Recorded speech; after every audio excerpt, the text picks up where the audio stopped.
ഇന്ത്യയിലെ ഏറ്റവും വലിയ സ്റ്റേഷനിൽ നിന്ന് നമ്മൾ ജനറൽ ടിക്കറ്റിൽ യാത്ര ചെയ്യാൻ പോവാണ് കേട്ടോ. അതിന്റെ വീഡിയോ നമ്മൾ കാണാൻ പോകുന്നത്. വളരെ തിരക്ക് പിടിച്ചൊരു സമയമാണ്. ഇതിന്റെ ഇടയിൽ കൂടിയാണ് നമ്മൾ കയറാൻ പോകുന്നത്. വളരെ കഷ്ടപ്പെട്ട് പണിപ്പെട്ടിട്ടാണ് നമ്മൾ കയറാൻ പോകുന്നത്. ആൾക്കാർ കുത്തിപ്പിടിച്ച് കയറി നോക്കി. അതിന്റെ ഇടയിലേക്കാണ് നമ്മൾ കയറേണ്ടത്. എല്ലാ ഡോറും പൂട്ടിയിട്ടുള്ളത്. വലിയ പൂട്ടുണ്ട് മേലെ. ലോക്ക് അല്ലോ, നിന്റെ ഉള്ളിൽ കൂടി അതാ കയറുന്നത്. എമർജൻസി ഡോറ്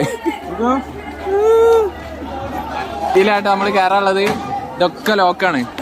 പൂട്ട് തുറക്കുന്നു വലിയ ചാവി കൊണ്ട്. കേറുകയാണ്.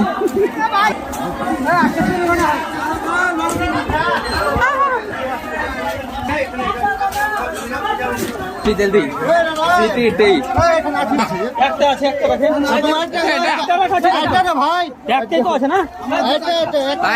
इधर